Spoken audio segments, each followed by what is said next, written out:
¿Hay una existencia consciente después de la muerte? Nosotros tenemos que contestar esta pregunta, es muy importante. Y en Salmo 146:4 dice, pues sale su aliento, este es el ruaj, este elemento dador de vida, este Espíritu de Dios retorna a Dios y vuelve a la tierra, y en ese mismo día perecen sus pensamientos. Así que cuando usted muere, los pensamientos ya no siguen. No hay ningún pensamiento cognitivo, porque los que viven saben que han de morir, pero los muertos nada saben, ni tienen más recompensa. Su memoria cae en el olvido, también perecen su amor, su odio y su envidia. Eclesiastes 9, 5 y 6.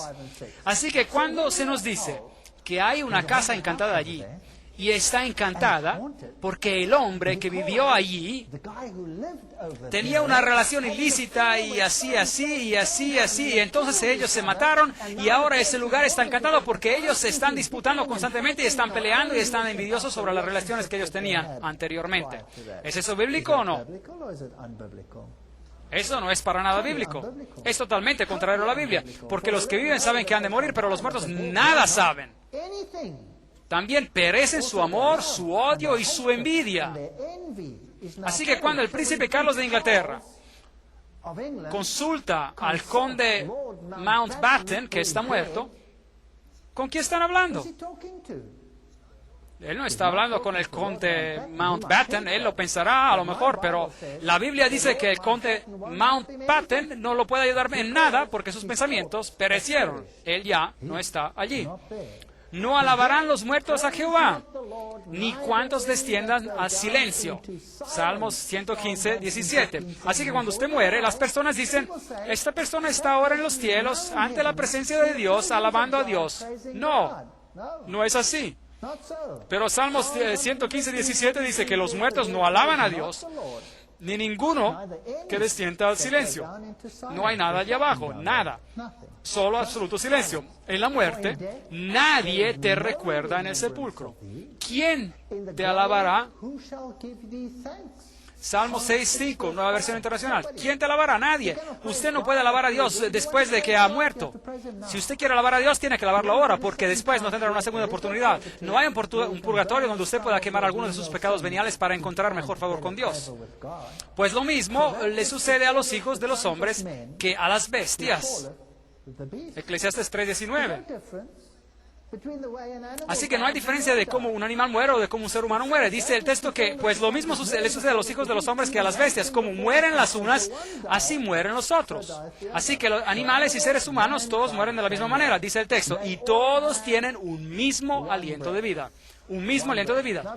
Ahora, muchas iglesias enseñan que las personas cuando mueren van al cielo, pero los animales no, porque ellos no tienen un alma. Pero esto no es bíblico.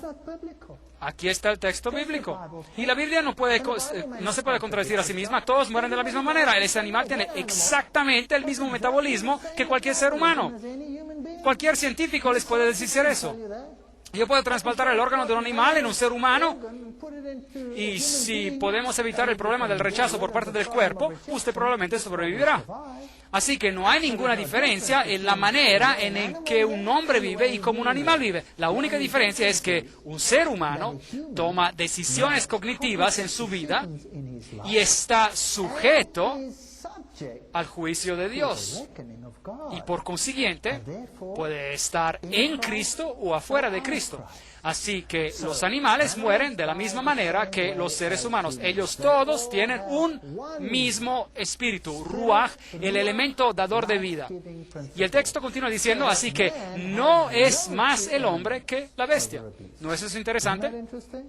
Nosotros debemos de leer la Biblia cuidadosamente. Isaías 38:18 dice, de hecho hay una armonía hermosa a través de toda la Biblia. Isaías 38:18 dice, en la nueva versión internacional nos dice, el sepulcro nada te agradece, la muerte no te alaba. Los que descienden a la fosa nada esperan de tu fidelidad. La decisión se tiene que tomar ahora, no después. Todo lo que te venga a la mano para hacer, hazlo según tus fuerzas, porque en el Seol, es decir, en el sepulcro, a donde vas, no hay obra, ni trabajo, ni ciencia, ni sabiduría. Eclesiastes 9:10. Así que cuando usted está muerto. Y si usted quiere hacer algo, hágalo ahora. Si usted quiere arreglar algo con alguien, con una persona que ha tenido algún problema, hágalo ahora, porque usted no podrá hacerlo más tarde. Usted no va a poder regresar después como espíritu o fantasma y arreglar el asunto o pelearse para siempre y después hablar de casas encantadas o lo que sea. Eso es demonología, eso es espiritismo. Imagínese cuánta confusión pudiera evitarse si las personas aceptaran la doctrina bíblica sobre la muerte. ¡Qué maravilloso alivio! Yo me sentí tan aliviado cuando supe que mi madre dormía. Y yo tengo ahora la certeza de que un día ella resucitará en Cristo. Yo tengo la certeza sobre esto. Mi madre no conoció toda la verdad, pero yo sé que Dios la juzgará según lo que ella sabía. Mi madre murió cuando yo tenía 12 años. Y yo siempre estaba angustiado cuando yo hacía cosas malas y pensaba, oh mamá, por favor, discúlpame, por favor, cierra tus ojos para que no veas esto. Ahora yo sé que mi madre está dormida. ¡Qué alivio! Que ella no tiene que preocuparse por mí, ni desesperarse, ni entrar en pánico en el más allá viendo si hago esto o aquello bien o mal, si hago lo correcto o lo malo. Está dormida. Y un día yo tendré una buena conversación con ella cuando el Señor la resucite de los muertos. Esa es mi esperanza. Esa es una broma bastante vieja, pero todavía es cómica. Paul Adam, 1902, en su lápida dice, deténgase mi amigo al pasar por aquí, así como usted es ahora, así también una vez yo fui. Yo como soy yo ahora, usted pronto también lo será. Así que prepárese para seguirme. Y seguirlo a usted no es de mi agrado hasta que yo no sepa a dónde es que usted fue. Bien, esa es una respuesta muy simpática. Ahora, ¿qué se puede decir sobre esto? Este es el lugar del nacimiento del espiritismo moderno. En ese sitio estaba la casa de Hydesville, el hogar de las hermanas Fox, y esta es su lápida, y dice, el 31 de marzo del 1848, no hay muerte, no hay muertos. ¿Y ese es el lenguaje de Dios o es el lenguaje de la serpiente? Es el lenguaje de la serpiente. Muy interesante. Ahí están ellas, las tres hermanas Fox. Ellas son las que empezaron el espiritismo moderno porque ellas escuchaban golpes, repiqueteos en las paredes de su casa, y ellas respondían a los repiqueteos, tac, tac, tac, tac. Y entonces los espíritus también, tac, tac, tac, tac. Y así se estableció la comunicación moderna con el mundo de los espíritus. Y se vio para el mundo occidental. Claro, en las culturas antiguas siempre habían existido esas prácticas, en la cultura africana, en la cultura egipcia, en la cultura babilónica y en la cultura oriental. La consulta con los muertos venía siempre practicada. Pero para la mente moderna, occidental y cristiana, esta fue la cuña de la apertura. El espiritismo dice que los muertos saben más que los vivos. Y la serpiente le dijo a la mujer, no morirás. Génesis 3:4. Así que el espiritismo dice, uno sabe más de muerto. Ahora, y yo les estoy citando a ellos, así también como en muchos otros textos de la Biblia, el diablo dijo la verdad y el Señor el error. La cita es de E.W. Sprague, un espiritista, increíble. Así que el Señor mintió y el Señor estaba en el error y que el diablo es el que dijo la verdad. Muy bien, pues. El espiritismo afirma que los muertos no están muertos. El principio fundamental del espiritismo es que los seres humanos sobreviven a la muerte física. Y que de vez en cuando, bajo condiciones que todavía no están totalmente claras, nosotros podemos comunicarnos con aquellos que ya han muerto. La cita es de J. Arthur Hill, en Espiritismo, la historia de los fenómenos y de la doctrina, en la página 25. Así que ellos dicen, uno no está muerto, pero la Biblia dice que sí, uno está muerto. Bien, una de las dos fuentes está mal. ¿Es correcto o no? Una de las dos fuentes está equivocada. Dos, el espiritismo afirma que los muertos se comunican con los vivos, que no hay ninguna muerte en el cementerio. Yo tengo conversaciones frecuentes con los muertos. Yo no puedo dudar que las personas vivan después de la muerte porque yo frecuentemente hablo con ellos. Esto es según el Sir Oliver Lodge. Increíble. De hecho, el espiritismo está bien vivo y está siendo practicado en los estratos más altos de la sociedad de hoy. En los más altos estratos de la sociedad. Reyes y reinas, emperadores y presidentes, todos ellos lo practican. Muy interesante. Y es algo que la Biblia prohíbe. El Pensador Progresivo, del 18 de mayo de 1929, dice: lo que el espiritismo es y hace es quitar todo el miedo de la muerte, la cual es realmente el portal hacia el mundo espiritual. Este es el misticismo oriental. Esto es rendirle culto de adoración a Osiris y a Anubis. Y él enseña que la muerte no es la cesación de la vida, pero un simple cambio de condición, nada más. Y que el espiritismo es el mensaje de Dios a los mortales declarando que no hay muerte, que todos los que han ya fallecido siguen viviendo, que hay esperanza en la vida del más allá, aunque uno sea el más pecador. Así que siga pecando, no es importante porque usted puede arreglarlo más tarde. Eso es interesante. Y que cada alma progresará a través de los años a alturas sublimes y gloriosas, donde Dios es amor y el amor es Dios. Y yo siempre digo, miren a India, miren a Calcuta, a ver si es que los miles de años de reencarnación han mejorado la calidad de la vida ahí. Es ridículo. Es la mentira más patética en el universo. Y el diablo la originó y el mundo la cree. Esa es la verdad del asunto. Como nube que se desvanece y pasa, así es el que desciende al Seol, es decir, al sepulcro, no subirá de ahí, no volverá más a su casa. Job 7, 9 a 10. Usted no puede hablar con los muertos porque los muertos no saben nada. Si usted se comunica con los muertos, usted está hablando a un demonio que dice: yo soy tal. Yo tengo citas grabadas de estos mensajes. Mi suegro estaba profundamente involucrado en el espiritismo. Él era un miembro muy prominente de la nueva era. Él creía en todo este material. Yo podría contarle historias que usted no creería. No falten a la siguiente conferencia. Trata sobre el movimiento de la nueva era. Increíble. Si sus hijos reciben honores, no lo sabrá. Pero, ¿qué es lo que predicamos en los entierros? Que ellos le están mirando desde arriba. Así que nadie esté triste. Y sigue el verso: si son humillados, no se enterará. Job 14, 21. ¡Qué consuelo! Que a mi madre nunca vio mis errores o mis malas decisiones o lo que sea, porque ella duerme.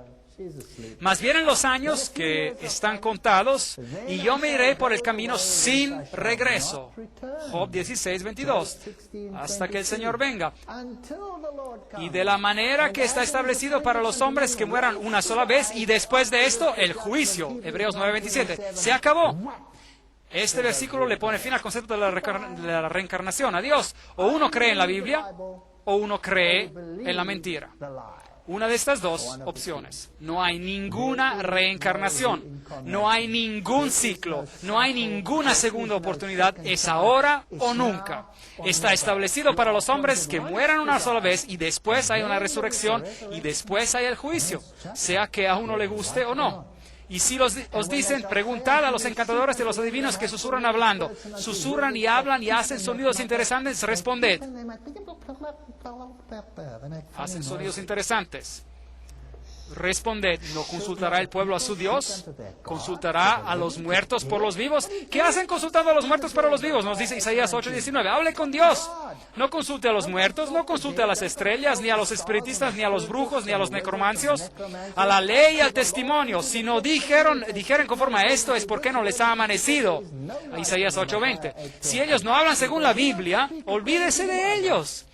Olvídese de ellos. Olvídese de ellos. Están mintiendo. Así que el espiritismo y la muerte están unidos. Pero Dios y la vida están unidos. No os volváis a los encantadores ni a los adivinos. No los consultéis contaminándoos con ellos. Yo soy Jehová, vuestro Dios. Levítico 19:31. Quizá para algunos las películas de Harry Potter son agradables, pero ellas siembran semillas en las mentes jóvenes que madurarán en frutos de injusticia. Entidades espirituales que salen de armarios aullando por los lugares, los buenos espíritus, los malos espíritus, las brujas buenas, las brujas malas. ¡Qué cantidad de basura! Y nuestros niños están haciendo estas cosas que ven. ¿Y dónde? Hasta en la iglesia. Increíble. La cita de Levíticos 19:31. No confiéis en los príncipes ni en el hijo de hombre, porque no hay en él salvación. Saldrá su espíritu, su ruaj, su vida. Se volverá en su tierra, regresa a ser el polvo. En aquel día perecerán todos sus pensamientos. Salmos 146, 3 y 4. Así que los antiguos egipcios creían en la doctrina pagana de la inmortalidad del alma y ellos la enseñaban fervorosamente en Alejandría. Ahora, usted sabe algo que es interesante, que los judíos, al igual que las personas hoy en día, pensaron que podían obtener una mejor educación a las universidades del mundo. Así que ellos se fueron a estudiar la teología de las naciones y muchos de ellos recibieron su educación en Alejandría. Los saduceos pertenecían a este grupo. Los saduceos creían que cuando usted moría, usted se iba directamente al cielo y allí usted se sentaba en el seno de Abraham. Cuán cómodo era esto. Y si usted tenía algún motivo para orar, entonces usted oraba a Abraham, que estaba muerto, para después de comunicarse con Dios. Eso es la adoración de los ancestros. Usted, pues, porque usted ora por medio de Abraham a Dios, usted usa un intermediario. Y ellos enseñaban, tal como ellos se lo aprendieron aquí en Egipto, en Alejandría, que cuando usted moría, usted o bien iba al lugar bueno o usted iría al lugar ardiente. Ese es el culto de Anubis o de Osiris. Por otro lado, los fariseos, ¿en qué creían ellos? Ellos creían en la muerte y en la resurrección. Y cuando Pablo fue traído ante el Sanedrín, porque es sorprendente ver qué aliados uno encuentra cuando se está oponiendo a Dios. Cuando se trataba de oponerse a Cristo, los fariseos y los saduceos entraron en perfecta armonía, amigos, buenos aliados. Y cuando Pablo fue confrontado después, él se encontraba en una situación difícil, y así que él les lanzó el comentario, y él les dijo a ellos: yo soy un fariseo, yo creo en la resurrección. Y ¡boom! ¿Se acuerdan qué pasó? Lo que aconteció, empezaron una disputa tan fuerte entre ellos que ni supieron siquiera qué hacer ya con Pablo. Interesante. Así que esto es lo que los egipcios antiguos creían. Así que la adoración ancestral en la mayoría de los casos es simplemente el espiritismo oriental que sirve como el exponente de la inmortalidad. Contacto con el otro mundo, página 14. Esto es la esencia del todo. También hacen grandes señales, de tal manera que incluso hace descender fuego del cielo a la tierra delante de los hombres y engaña a los moradores de la tierra por las señales que le ha sido dado a hacer. Apocalipsis 13. El espiritismo va a jugar un papel muy importante en los engaños de los últimos días, y yo les mostraré diapositivas que los asombrarán en una nueva conferencia llamada Señales y Maravillas. No falte a esa. Son espíritus de demonios que hacen señales, milagros. Apocalipsis 16:14. Cuando María se aparece al mundo católico cristiano, o al mundo islámico, de hecho, como ella frecuentemente, entre comillas, se aparece, ¿quién está apareciendo? María está dormida. María duerme esperando la resurrección. ¿Quién está apareciendo entonces? Es un demonio que se disfraza como María. Y esto no es sorprendente porque el mismo Satanás se disfraza de ángel de luz. 2 Corintios 11:14. El diablo asume el papel de Cristo. Él viene como Maitreya y dice: yo soy su hermano, quien a través de muchos ciclos he hecho esto y eso y aquello y lo demás. ¿Qué cantidad de cosas sin sentido son estas? Si Él es tan grandioso porque ha pasado tantos ciclos, entonces todos deberíamos ser tan grandiosos según esa doctrina, porque todos tendríamos la misma cantidad de ciclos, ¿correcto? Porque Él habría de ser mejor que los demás. Pero todos ellos están muertos, ninguno de ellos vive, porque ellos son demonios. Satanás y las apariciones de María son exactamente lo mismo. O las apariciones de Gaia, o las apariciones de Vishnu, o Shiva, o cualquiera de sus señores, o dioses. Todos ellos son uno y la misma cosa. Mateo 7, 22 y 23 nos dice: muchos me dirán en aquel día: Señor, Señor, ¿no profetizamos en tu nombre y en tu nombre echamos fuera demonios? Y en tu nombre hicimos muchos milagros. Entonces les declararé, nunca os conocí. Apartaos de mí, hacedores de maldad. Maldad es anomia en griego, estar en contra de la ley de Dios, o sin la ley de Dios. Efesios 6:11 dice, vestíos de toda la armadura de Dios. Uno no puede creer solo en algunas cosas en la Biblia. Uno se tiene que vestir con toda la armadura para que podáis estar firmes contra las acechanzas del diablo. Si llegara aquí un espíritu apareciéndose y declarando ser Jesucristo, como sucedió en México cuando miles de personas se postraron en un estadio del fútbol donde Él se apareció y lo adoraron, ¿qué pasa? ¿Quién está apareciendo? Y si usted quiere estar firme contra estas manifestaciones extrañas, entonces nosotros debemos armarnos con la Biblia. Bien, algunas personas dicen, ¿y qué hay acerca del ladrón en la cruz? Jesús le dijo, usted estará conmigo en el paraíso. Revisemos cuidadosamente este texto. Y dijo a Jesús, acuérdate de mí cuando vengas en tu reino. Lucas 23:42. Ese día era el viernes. Y Jesús le dijo a él, de cierto te digo que hoy estarás conmigo en el paraíso. Lucas 23:43. Así que aquí, supuestamente, el ladrón iba a estar con Cristo en el paraíso en el día que él murió. Bien, depende de dónde usted ubique en el texto la palabra que o la coma, dependiendo de la versión española, porque esa coma o la palabra que no estaban ahí en el texto original. De hecho, el espacio entre las palabras no estaba ahí en el texto original, era todo un bloque grande. Así que, si usted mueve la coma o mueve la palabra que, también se podría leer de la siguiente manera. De cierto te digo, hoy que estarás conmigo en el paraíso. Es decir, tú estarás conmigo en el paraíso. Ahora, nosotros tenemos que hacer la pregunta. ¿Jesús estuvo, el ladrón, contigo después de tu muerte en ese día viernes? ¿Se reunió él contigo en el paraíso, sí o no? Bien. Primeramente, el ladrón no podría haber estado allí porque aún no estaba muerto, porque la Biblia dice que cuando estaba llegando el final del día y acercándose el sábado, ellos estaban diciéndose a los romanos que apresuraran el final de los crucificados porque ellos hasta ahí estaban vivos. Así que fueron y hicieron ¿qué con sus huesos? Le rompieron sus huesos, pero cuando ellos llegaron a Cristo, él ya estaba muerto. Así que les rompieron los huesos para que no los bajaran de la cruz en el día sábado, porque habría sido un sacrilegio hacer esto en el día sabático. Eso estaría violando el sábado. Así que quebrántale los huesos y ya no pueden hacer eso. Así que primeramente el ladrón no estaba muerto al acercarse el sábado y segundamente Jesús no estaba en el cielo.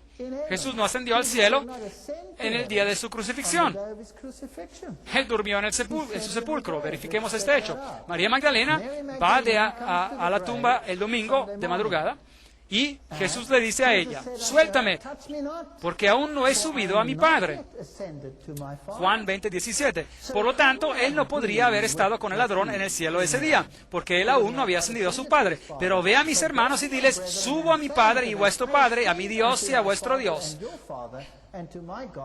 Juan 20:17. Así que temprano en el primer día de la semana Jesús ascendió hacia el cielo. Él no se encontraba allí en ese día, el viernes, y esa misma tarde él regresó porque él se apareció a los discípulos.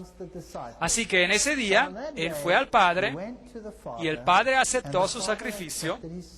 Así que el ladrón no estaba con Cristo en el cielo en ese día. Así que Cristo dijo, de cierto te digo hoy que estarás conmigo en el paraíso. Dios no se olvida de los muertos. El hombre que muere volverá a vivir. Todos los días de mi vida esperaré hasta que llegue mi liberación. Entonces llamarás y yo te responderé. Tendrás afecto a la obra de tus manos. Job 14:15. Así que Él morirá y Él dormirá, y Cristo desea, Él anhela estar con su pueblo. Él casi no puede esperar hasta el día de la resurrección. Así que los muertos que duermen en Cristo, en el día de la resurrección, Jesús les dirá, salid, ya estoy aquí. Y ellos se despiertan. Pero ahora Cristo ha resucitado de los muertos, primicias de los que murieron, es hecho. Así como en Adán todos mueren, también en Cristo todos serán vivificados. Cristo las primicias y luego los que son de Cristo. ¿Cuándo? En su venida, dice el texto. 1 Corintios 15, 20, 23. Ahora, la Biblia dice que había una ofrenda mecida, agitada, una ofrenda de las primicias. Ahora, cuando Cristo resucitó de entre los muertos, hubo un terremoto. O bueno, cuando murió hubo un terremoto. ¿Y qué pasó? Las tumbas se abrieron y los muertos resucitaron. Ciertos muertos en particular resucitaron. Y esos muertos son las primicias de la resurrección y están con Cristo en el cielo. Así que algunos ya están en el cielo. Y además hay otros que también están en el cielo. Enoc nunca murió. Él se fue al cielo. Él fue trasladado al cielo. Elías, él no murió. Él fue trasladado al cielo. Y Moisés murió, pero fue resucitado porque el libro de Judas dice que hubo disputa sobre él, y Elías y Moisés y Enoc y varios otros quienes sirven como sacerdotes junto con Cristo, porque había 24 ancianos juntos y 25 en total con Cristo. Así que como esto era en el santuario terrenal, hay también ancianos que sirven en las cortes celestiales. Así que algunos están en vida. Estaré satisfecho cuando despierte a tu semejanza. Nosotros seremos transformados en la semejanza de Cristo. Salmos 17:15. En mi carne he de ver a Dios. Lo veré por mí mismo. Mis ojos lo verán, no los de otro. Job 19:26 y 27. Así que no es un espíritu. Yo mismo lo veré tal como soy. Maravilloso. Por lo cual os decimos esto en la palabra del Señor. Esto está en toda la palabra de Dios. Que nosotros que vivimos, que habremos quedado hasta la venida del Señor. Así que cuando el Señor venga, habrán los vivos que están en Cristo y los muertos que están durmiendo en Cristo. Que no predeceremos a los que durmieron. El Señor mismo, con voz de mando, con voz de arcángel y con trompeta de Dios, descenderá del cielo. Entonces los muertos en Cristo resucitarán primero. Primera de Tesalonicenses 4:15 y 16. Luego nosotros, los que vivimos, así que aquí se habla de los que están en vida al final de los tiempos, los que hayamos quedado seremos arrebatados juntamente con ellos en las nubes para recibir al Señor en el aire. Las nubes son un paralelismo hebreo y trataré sobre eso más adelante en otra conferencia. Estas representan a los ángeles porque los ángeles recogen a los elegidos y ellos se encuentran con el Señor en el aire. Y así estaremos siempre con el Señor. Primera Tesalonicenses 4:17. Así que esta es la enseñanza bíblica. Cristo vuelve, los muertos en Cristo resucitarán y los vivos son trasladados y juntos, los unos no preceden a los otros, se encuentran con el Señor en el aire. Nosotros dormiremos hasta que Él venga y golpee en el pequeño sepulcro diciendo, Doctor Martín, levántese. Entonces yo me levantaré en un instante y seré feliz con Él para siempre. La Esperanza Cristiana, la página 37, eso es lo que decía Martín Lutero. No os asombréis de esto, porque llegará la hora cuando todos los que están en los sepulcros oirán a su voz y saldrán. Juan 5, 28, 29. El que tiene al Hijo, tiene la vida. El que no tiene al Hijo de Dios, no tiene la vida. Nosotros tendremos que analizar esto muy cuidadosamente. Primero de Juan 5, 12. Por tanto, al Rey de los siglos, inmortal, invisible, al único y sabio Dios, sea honor y gloria por los siglos de los siglos. Amén. Primera de Timoteo 1:17. Dios es inmortal, no nosotros. Nosotros tenemos la inmortalidad por la gracia. Os digo un misterio, no todos moriremos, pero todos seremos transformados en un momento, en un abrir y cerrar de ojos. ¿Cuándo? A la final trompeta, porque se tocará la trompeta y los muertos serán resucitados incorruptibles y nosotros seremos transformados. Pues es necesario que esto corruptible se vista de incorrupción y que este mortal se vista de inmortalidad. 1 Corintios 15, 51, 53. Así que vemos en estos varios textos que la Biblia está en acuerdo con sí misma sobre este tema. En la fe murieron todos estos sin haber recibido lo prometido. Pablo hace una lista entera de grandes hombres y él dice que ellos murieron sin haber recibido las promesas, sino mirándolo de lejos, creyéndolo y saludándolo y confesando que eran extranjeros y peregrinos sobre la tierra. Hebreos 11:13. La promesa de la nueva tierra ha de venir en el futuro. Tus muertos vivirán, sus cadáveres resucitarán. Despertad y cantad, moradores de polvo, porque tu rocío es cual rocío de hortalizas, y la tierra entregará a sus muertos. Isaías 26, 19. La doctrina bíblica está tan clara. Yo soy la resurrección y la vida. El que cree en mí, aunque esté muerto, vivirá. Juan 11, 25. Así que aquí están estas dos grandes distinciones. Ahora, ¿qué pasa con todos los textos de la Biblia donde se habla sobre el Gehenna, el fuego del infierno y todas estas cosas interesantes? ¿Y qué pasa con los malos? ¿Qué pasa con ellos? ¿Qué ocurre? Apocalipsis 6, 16, 17 dice: y decían a los montes y a las peñas, caed sobre nosotros y escondednos del rostro de aquel que está sentado sobre el trono y de la ira del Cordero, porque el gran día de su ira ha llegado, y ¿quién podrá sostenerse en pie? Así que hay un grupo, los muertos en Cristo, que resucitan. Los que están vivos a su venida son trasladados al cielo para encontrarse con el Señor en el aire. Y hay otro grupo, los malos, que se encuentran vivos a la venida de Cristo, y los malos que están muertos. Mateo 10, 28 dice: y no temáis a los que matan el cuerpo, pero el alma no puede matar. Es decir, no puede matar al nefesh, al elemento de vida. Temed más bien a aquel que pueda destruir el alma y el cuerpo en el infierno. ¿Es la doctrina del infierno? Bien, la palabra utilizada aquí es Gehenna. Gehenna. ¿Qué significa? Veamos esto. Gehenna se origina del hebreo. Primero, el infierno es el lugar del castigo futuro que se llama Gehenna o Gehenna del fuego.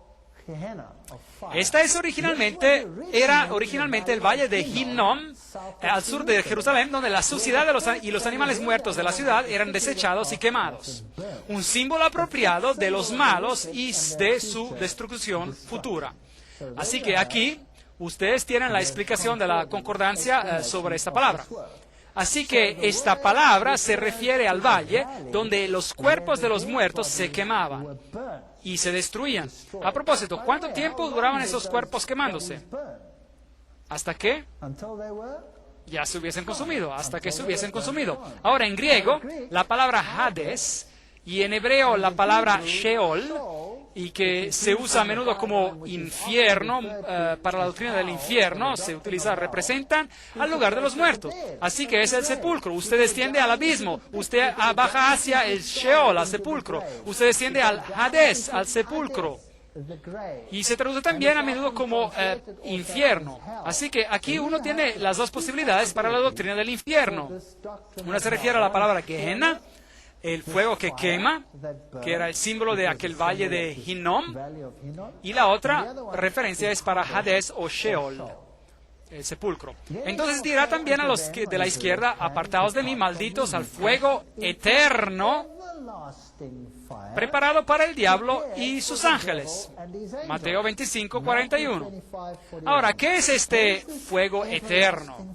Estos son los símbolos que se usan para explicar la doctrina del infierno. Y esto es lo que Samuel Hopkins escribió. Es la doctrina católica, y él dijo lo siguiente: el humo de su tormenta ascenderá para siempre a la vista de los bienaventurados, ante sus ojos. Este despliegue del carácter divino y gloria estará a favor de los redimidos. Así que la doctrina católica dice que esos que se están quemando allá abajo, y el contraste entre los redimidos y el grupo de los quemados es muy grande, y esta, dice la cita, está a favor de los redimidos, y muy recreativo. Interesante. Y eso da el placer más grande a los que aman a Dios. Eso sería horroroso. Así que si yo tengo a mi hija o a mi hijo o a alguno de ellos ahí abajo, eso me daría el más grande placer mientras yo estoy sentado en el cielo y desde yo los veo quemándose. Eso es enfermizo. Y si el tormento y fuego eterno se extinguiera, entonces esto acabaría en gran medida con la felicidad y gloria de los bienaventurados. Esa es una idea muy distorsionada sobre las bendiciones y la felicidad. Es una idea enfermiza. Así que esta idea sobre la condenación eterna y dicha eterna es un concepto integral católico romano.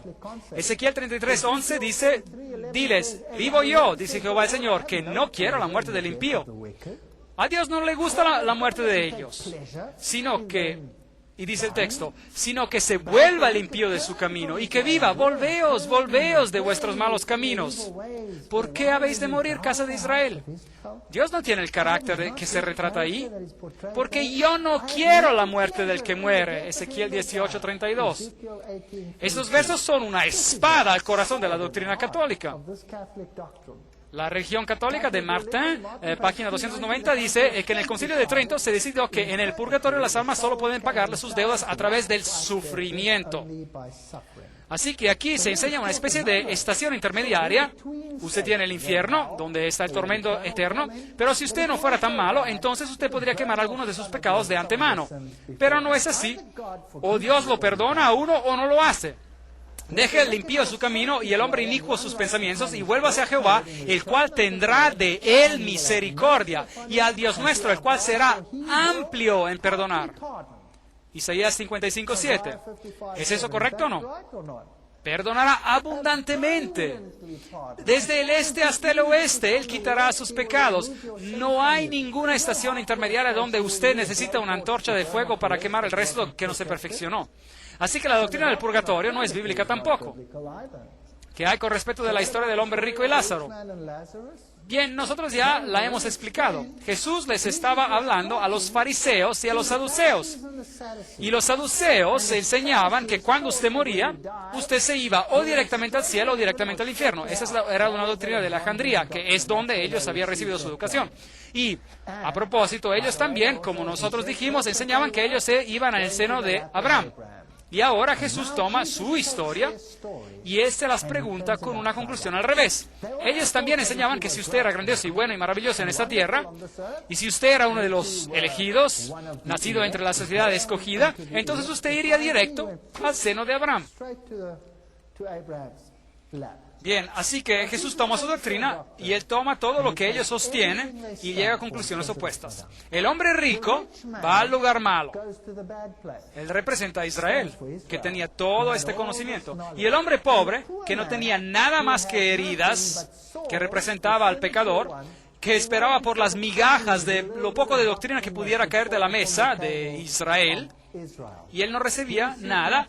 Él es el que se fue al seno de Abraham. Y entonces los que estaban allí abajo le dijeron a él, Padre Abraham,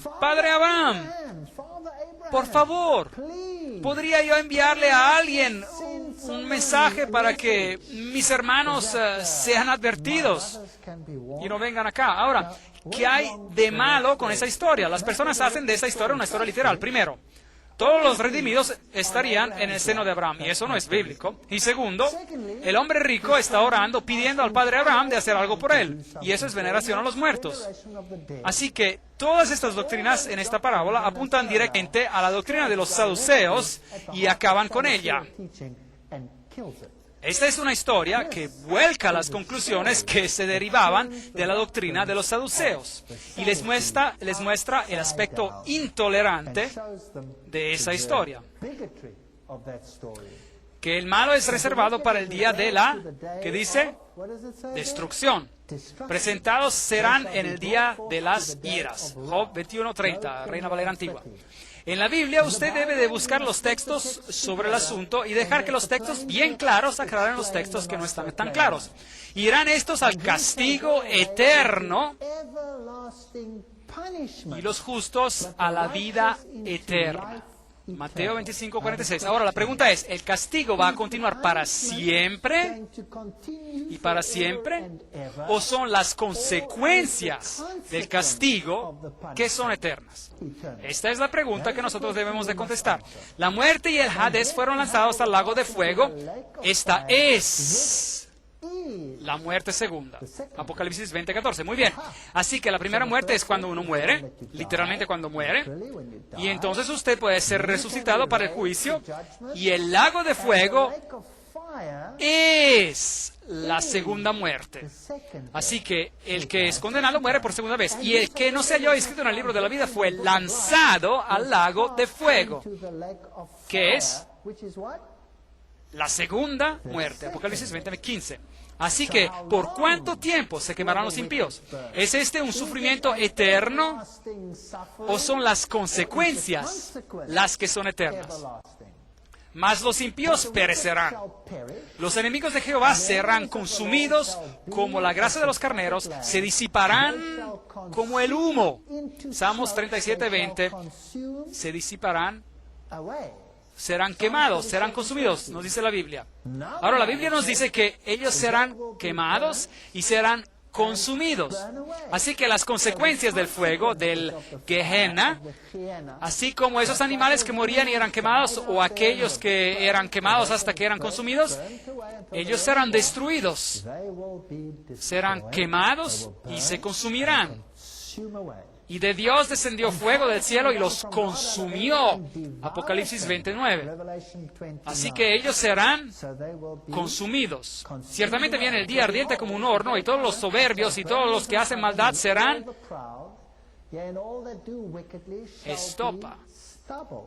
Aquel día que vendrá los abrazará, dice Jehová de los ejércitos, y no les dejará ni raíz ni rama. Malaquías 4:1. Ellos serán quemados por completo. ¿Hay ejemplos de esto en la Biblia? Veamos. También condenó por destrucción las ciudades de Sodoma y de Gomorra, reduciéndolas a ceniza y poniéndolas de ejemplo a los que habían de vivir impíamente. Segunda de Pedro 2:6. Ahora, ellos sufrieron las consecuencias del fuego eterno. ¿Y ese fuego ardió eternamente? ¿O fueron las consecuencias las que fueron eternas con respecto a Sodoma y Gomorra? ¿Están todavía quemándose Sodoma y Gomorra? No. ¿Pero por cuánto tiempo han desaparecido? Para siempre. Ese es el concepto hebreo de lo que quiere decir eterno, para siempre y para siempre. Lo que se da a entender es que las consecuencias son para siempre. También Sodoma y Gomorra. El texto se encuentra en Judas 1:7. También Sodoma y Gomorra y las ciudades vecinas, las cuales de la misma manera que aquellos habían fornicado e ido en pos de vicios contra la naturaleza, fueron puestas, por ejemplo, sufriendo el castigo del fuego eterno. Este es un ejemplo de las consecuencias eternas de ese juicio. Y serán como si no hubieran existido. Abdías 1:16. En otras palabras, los impíos un día perecerán y dejarán de existir. Dios no los quema para siempre y para siempre y para siempre y para siempre continuamente. Que esto sería increíblemente injusto si fuera así. Por una vida tan corta de hacer lo malo, a causa de esa vida de ser atormentado eternamente. Eso no es el carácter de Dios. Ese es el carácter de otro. La Biblia no enseña eso. La Biblia ha sido distorsionada para que supuestamente enseñe eso, pero no lo enseña. Pisotearéis a los malos, los cuales serán ¿qué? Ceniza bajo las plantas de vuestros pies, en el día en que yo actúe, dice Jehová de los ejércitos. Así que aquí está el punto. Si usted tiene a Cristo, usted será resucitado en la resurrección. Y si usted está vivo, cuando Él venga, usted será trasladado junto a los justos y se encontrarán con el Señor en el aire. ¿Y por cuánto tiempo vivirán? Para siempre. En Cristo hay vida. Sin Cristo no hay ¿qué? No hay vida, solo hay muerte. Y estas personas resucitarán, serán juzgadas y se darán cuenta de por qué no recibirán la vida eterna, y entonces descenderá fuego del cielo y las personas sufrirán por un tiempo el tormento de la Gehenna, que se extingue. Y así se desaparece. ¿Y por cuánto tiempo? Para siempre. Para siempre. Pisotearéis a los malos, los cuales serán ceniza bajo las plantas de vuestros pies en el día en que yo actúe, dice Jehová de los ejércitos, Malaquías 4:3. ¿Y qué con Satanás? ¿Vivirá él acaso para siempre? ¿Se nos hará recordar permanentemente de la maldad y la tristeza de este planeta? No. Ezequiel 28, 18 y 19 nos dice: yo pues saqué fuego de en medio de ti, aquí está refiriéndose a Satanás, el cual te consumió, y yo te puse en ceniza sobre la tierra a los ojos de todos los que te miran. Y para siempre dejarás de ser. ¿Está hecho esto bien claro? Está tan claro, pero puede ser fácilmente distorsionado si se desea. y la tierra y las obras que en ella hay serán quemadas. Esta tierra va a ser quemada con fuego. Segundo de Pedro 3:10. El Señor no retarda su promesa, según algunos la tienen por tardanza, sino que Él es paciente para con nosotros, no queriendo que ninguno perezca, sino que todos procedan al arrepentimiento. Segundo de Pedro 3:9. Hay solo una oportunidad y usted tiene esta vida para tomar una decisión. Y al terminar esta vida, o usted está en Cristo o no está en Cristo. Y si usted está en Cristo, si usted no está en Cristo, usted no tiene vida. Si usted está en Cristo, tiene vida. Y si no está en Cristo, no tiene vida. Y los que hicieron lo bueno saldrán a la resurrección de vida, pero los que hicieron lo malo a la resurrección de condenación. Juan 5:29. ¿Este es el lenguaje claro? Yo pienso que está muy claro. Porque se tocará la trompeta y los muertos serán resucitados incorruptibles y nosotros seremos transformados, pues es necesario que esto corruptible se vista de incorrupción y esta mortal se vista de inmortalidad. Entonces se cumplirá la palabra que está escrita: sorbida es la muerte en victoria. 1 Corintios 15, 52 a 54. Y después de que el pecado se haya quitado y los pecadores se hayan quitado, los demonios se hayan quitado para siempre, Dios vuelve a crear al planeta. Entonces vi un nuevo cielo y una tierra nueva, porque el primer cielo y la primera tierra habían pasado.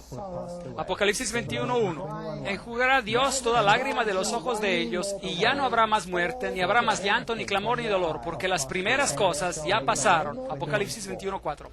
Así que en vez de estar en el cielo y observando cómo se queman los impíos con fuego, quemándose por toda la eternidad, para que usted pueda ser deleitado por el sufrimiento de ellos, no hay en la Biblia ninguna doctrina tan enfermiza. Esta es una doctrina del paganismo y proviene de Babilonia.